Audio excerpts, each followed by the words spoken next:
안녕하세요, 여러분.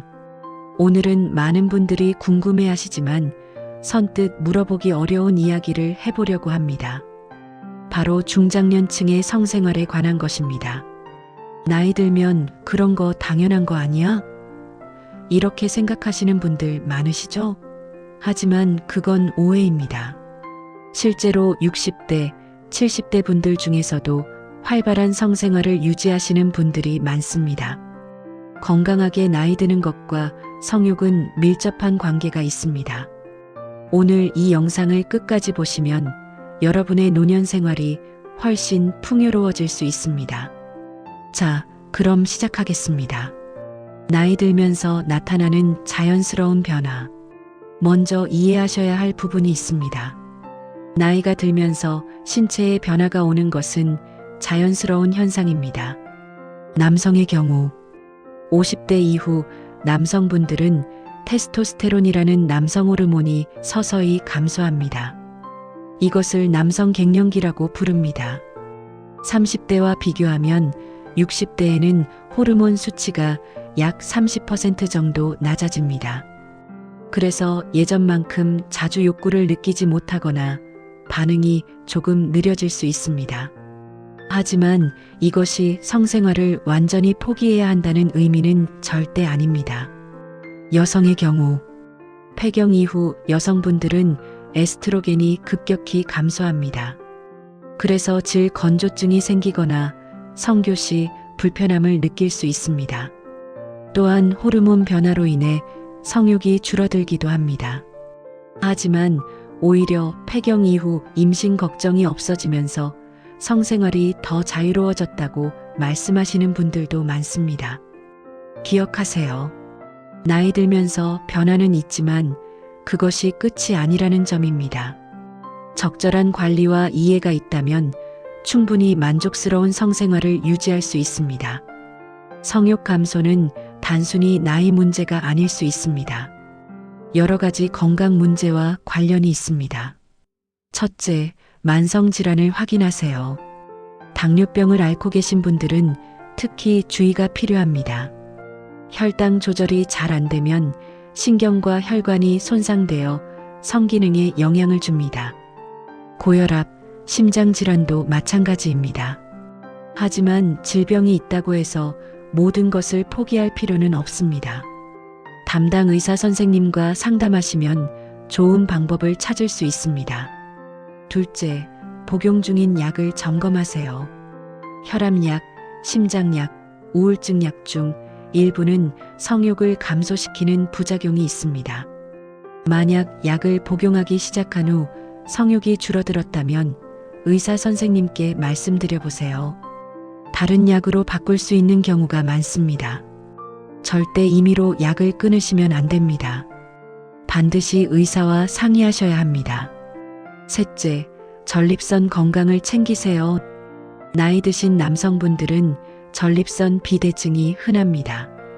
이것이 성기능에도 영향을 줄 수 있습니다.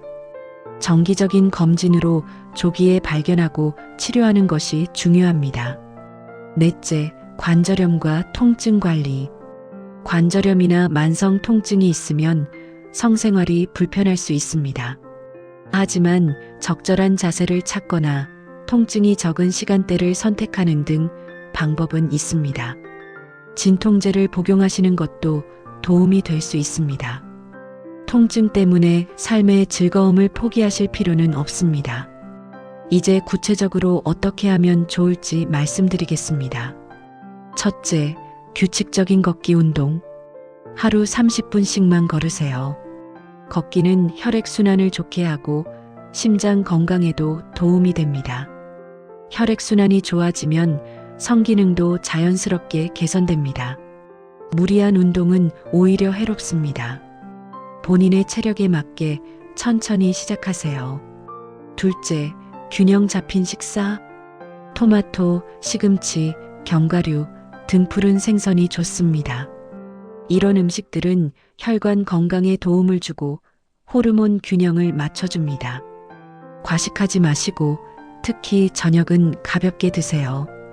배가 부르면 에너지가 떨어집니다. 셋째, 충분한 수면. 젊었을 때보다 잠이 줄어드는 것은 자연스럽지만 그래도 하루 6-7시간은 주무셔야 합니다. 낮잠은 30분 이내로 짧게 주무시는 게 좋습니다. 넷째, 스트레스 관리. 은퇴 후 무료함, 경제적 걱정, 자녀 걱정 등이 스트레스가 됩니다. 취미 생활을 갖거나 친구들과 만나는 시간을 가지세요. 명상이나 가벼운 요가도 도움이 됩니다. 복잡한 게 아닙니다. 조용히 앉아서 호흡에 집중하는 것만으로도 충분합니다. 다섯째, 부부간의 대화. 가장 중요합니다. 오랜 세월 함께한 부부라도 이런 이야기는 어색할 수 있습니다. 하지만 솔직하게 대화하는 것이 해결의 시작입니다. 요즘 이런 게 불편해. 이렇게 하면 좋겠어라고 편하게 이야기 나누세요. 서로를 이해하는 것이 중요합니다. 여섯째, 윤활제 사용. 폐경 이후 질 건조증으로 불편하신 분들은 윤활제를 사용하세요. 약국에서 쉽게 구할 수 있고 불편함을 크게 줄여줍니다. 부끄러워할 필요가 전혀 없습니다. 일곱째, 필요하면 전문가의 도움. 비뇨기과나 산부인과 방문을 두려워하지 마세요. 요즘은 많은 시니어 분들이 병원을 찾으십니다. 호르몬 치료나 적절한 약물 처방으로 큰 도움을 받을 수 있습니다. 여러분, 오늘 이야기 어떠셨나요? 나이가 들었다고 해서 성생활을 포기할 필요는 없습니다. 오히려 성생활은 노년의 삶의 질을 높이는 중요한 요소입니다. 부부간의 친밀감을 유지하고 서로에 대한 애정을 표현하는 것은 나이와 상관없이 중요합니다. 그것이 꼭 젊었을 때와 같은 방식일 필요는 없습니다. 오늘 말씀드린 내용 중에서 한 가지만이라도 실천해 보세요. 규칙적인 걷기, 건강한 식사, 그리고 배우자와의 솔직한 대화. 이 세 가지만 기억하셔도 충분합니다. 건강 문제가 의심되신다면 꼭 병원을 방문하세요. 부끄러운 일이 절대 아닙니다. 요즘 의사 선생님들은 이런 상담에 익숙하십니다. 이 영상이 도움이 되셨다면 좋아요 버튼 눌러주시고 구독도 부탁드립니다. 댓글로 궁금하신 점 남겨주시면 답변 드리겠습니다.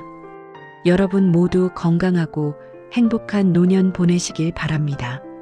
다음 영상에서는 노년기 부부관계, 이렇게 소통하세요라는 주제로 찾아뵙겠습니다. 감사합니다.